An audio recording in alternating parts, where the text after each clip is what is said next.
Hi guys, and welcome back to our channel. You've probably guessed by the title today that we are doing our 4-week update.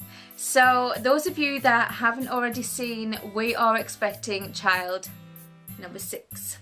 Yes, number 6. Some might think we are crazy, but we are very, very excited. We wanted this child, we planned this child. This is going to be our last one. We just love being parents. There's nothing better in the world than being a mummy and a daddy. So yes, this was very much planned and we are very, very excited. So today I am 4 weeks and 4 days, so I am a little bit late on filming this update, but better late than never. So I want to start off with talking to you guys about testing after obviously ovulation and waiting for that 2 weeks. So I was like a crazy person, I really was. Testing after 5 DPO, days past ovulation, I was absolutely crazy about it. It became quite obsessive where you were checking every morning and you were waiting to see that line and you're looking around and you've got the test and you kind of shine it at the light and there's nothing there, and you know there's nothing there, but you try to see something anyway. So yeah, it becomes quite obsessive. But my advice is just wait. By the time 9 DPO came round, I started to give up, and I was convinced that there was going to be absolutely no line, there was going to be no pregnancy, my AF was going to arrive anytime. But of course it didn't, and to be honest, if it wasn't for my husband kind of initiating another test, then I don't think I would have continued to test. He kept pushing for it and he was saying, we need to check, we need to know. So I did, without him knowing at first, and I got my very faint positive, and as you guys saw, and yeah, it was there. It was just a case of waiting. I was testing far too soon. So again, my advice to you is just wait and bide your time, because it will happen when it's meant to happen. And try not to turn into a crazy person like I did. So yeah, next on my list, if I keep looking down, it's because I have everything written down in front of me because my memory isn't brilliant. So the next thing I want to talk about is my beginning weight.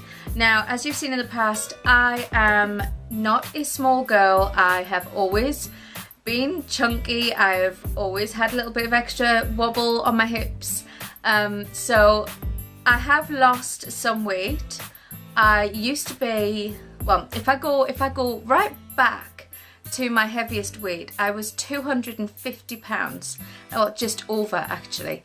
And I got right down to, I think, 198 pounds at one point, and then I fell pregnant with Chloe and my weight went right back up again, and after I had her, I was sat at a 238 pound mark, and now today I am 210 pounds. So I was lighter, but I have been super hungry, and it's just been a little bit crazy. And I'm not gonna lie, I just wanted to eat everything that I could get my hands on. I was so hungry, which I'm trying to get control of because I have no willpower when it comes to food because I love it. But yes, my starting weight is 210 pounds. So I am 4 weeks pregnant and 210 pounds. So we will see how my weight gain goes over the course of the pregnancy. I am following a pregnancy diet. I am doing everything that is fresh. I am having everything that is healthy and nutritional and avoiding processed foods. This morning I did try to have a smoothie that was made up of avocado and almond milk, almond butter, spinach and fruit, and oh, it just didn't go down well. It didn't. This little peanut did not like that, so I'm going to be going on to find something else that I can be having in the mornings, because it's kind of a hit and miss game at the moment, but we'll get into that later in the video. Okay, so my first question on my list is, have I missed anything so far? Well, we're only just finding out that I'm pregnant. It's only been well, it's been less than a week that we've known. No, it's been more than a week. Just over a week actually, that we've known that I'm pregnant. So I can't really say that I've missed anything as of yet. Although I will tell the truth, I was a smoker. I did have around about 10 a day.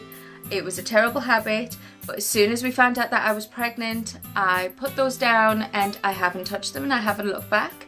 Yes, I do get the odd craving where I think, oh my god, I'm so stressed out, I need to go outside, and I don't. I hold it back and I don't have any. But as for things like, I don't know, having a glass of wine at dinner, or I don't know, sushi, things like that, it hasn't really crossed my mind. Again, like I say, it's only been just over a week that we found out. So I can't really say that I've missed anything so far. I'm sure there will be later on down the road. Okay, so have I had any sickness or nausea? Sickness, I haven't physically vomited. I haven't had any need to run to the bathroom. I have had a lot of nausea. It's just, it kind of comes and goes. It's never in the morning, because morning sickness never just stays in the morning. It comes at the weirdest and most awkward times. I will be sitting having a cup of tea with a friend or a family, and of course we're not telling anybody yet, so it makes it a little bit difficult and trying to explain why your face has turned slightly green. But yeah, nothing really. I haven't really been terrible.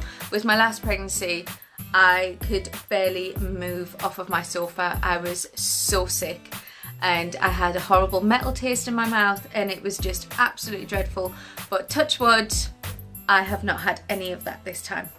But we are early days still, so it could come around. I'm kind of hoping it doesn't, but we will see. We will see. Okay, symptoms. I guess obviously nausea and sickness and things like that is one of the symptoms, but for anything else, the only things that I've really had, which I obviously noticed before we did the tests as well, was I was coming out in like an acne, like a spotty kind of rash that I had on my chin. I had a couple on my head, which you've probably seen in previous videos, which is really quite odd for me because I don't get spots. Even when I was a teenager, I never suffered with spots. So that was kind of a, you know, a moment for me where I thought, oh, maybe it's not, you know.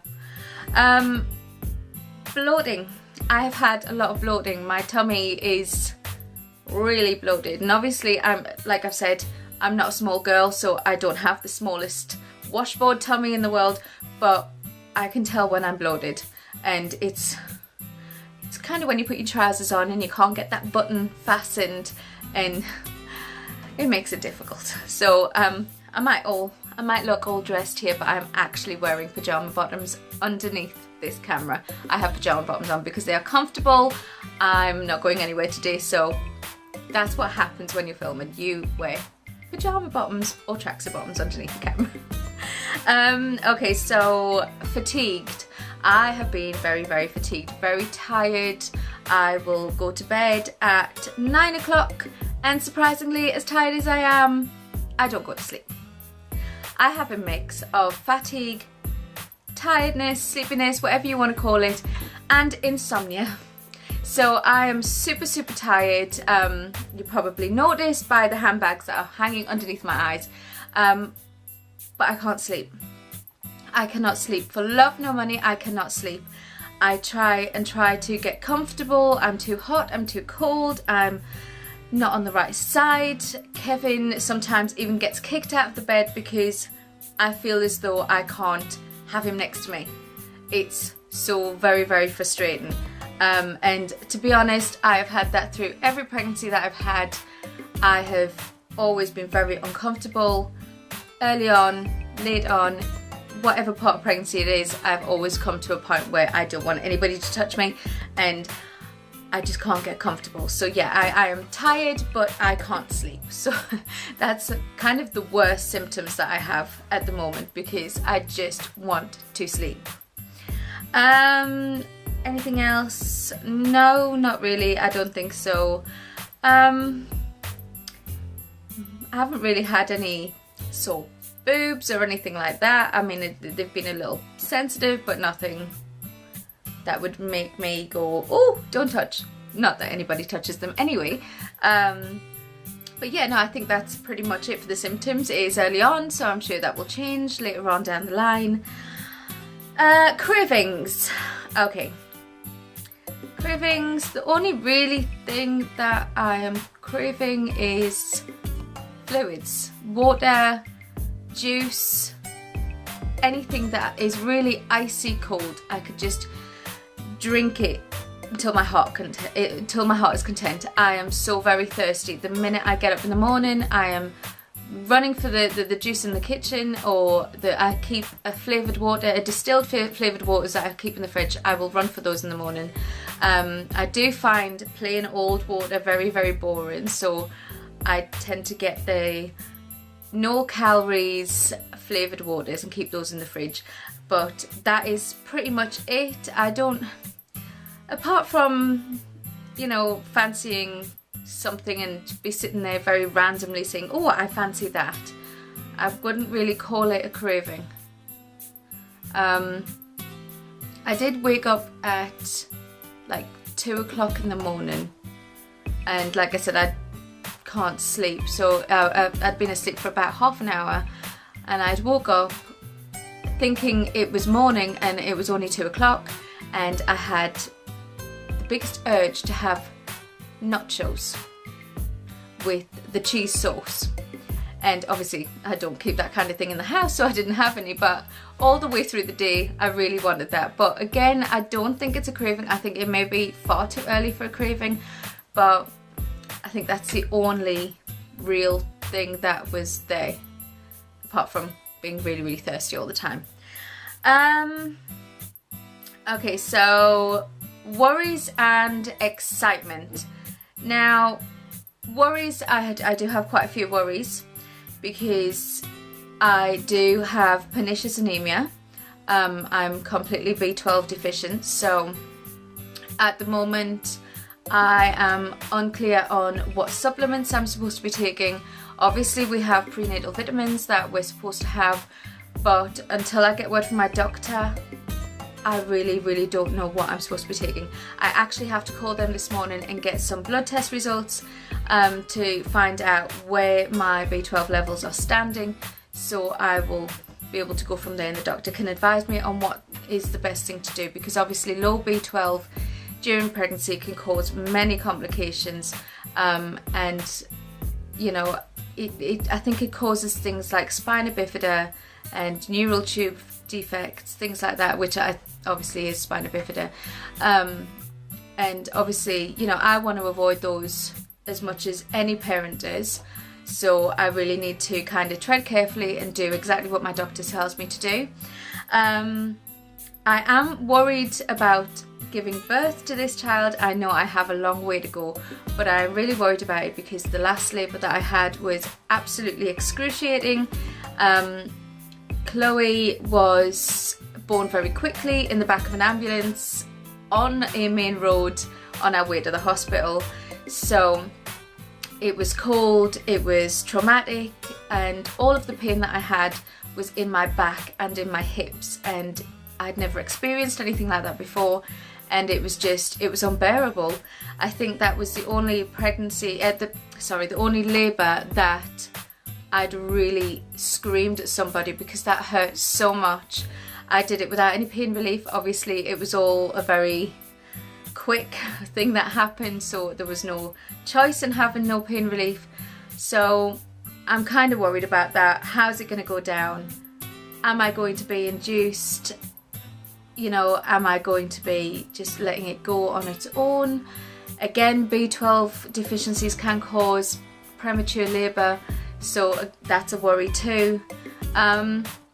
Not only that, I have had a postpartum hemorrhage with one of my pregnancies in the past, and I have suffered with preeclampsia before, as well as just having general gestational hypertension.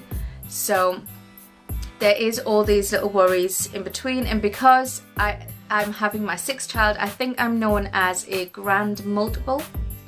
So all the risks are a little bit higher. So it's really on my end, I have to really take care of myself, stay healthy, take all of my supplements, get a lot of exercise, and just kind of be stress-free, which is difficult when you already have 5 children. So yeah, I do have a few worries, as well as I need to find the balance with my children. You know, how am I going to control routines, introducing a new newborn into the family when I have all these other things going on with the children. Obviously we did think about all of this before we chose to try to conceive, so we did think about all of it, but again, as much as we've planned it out, there is still that little worry, and you know, it's just a case of being organised. And I don't doubt that I can do it, because I know I can do it. I know I can. I am up for the challenge. I absolutely love children. I always have done. I've always been good with children, and having a big family is just, I think it's one of the most amazing things. I really, really do. I think it's a blessing to have so many children. I am absolutely, truly blessed to be able to carry my own children, to conceive my own children so quickly, and you know, it is just a true blessing. So all the hard times are completely outweighed by all the good times. Which again, you know, I didn't mention that at the beginning of this video, we were only trying to conceive for about 3 weeks, and for it to happen so quickly like that, that is truly, truly a blessing.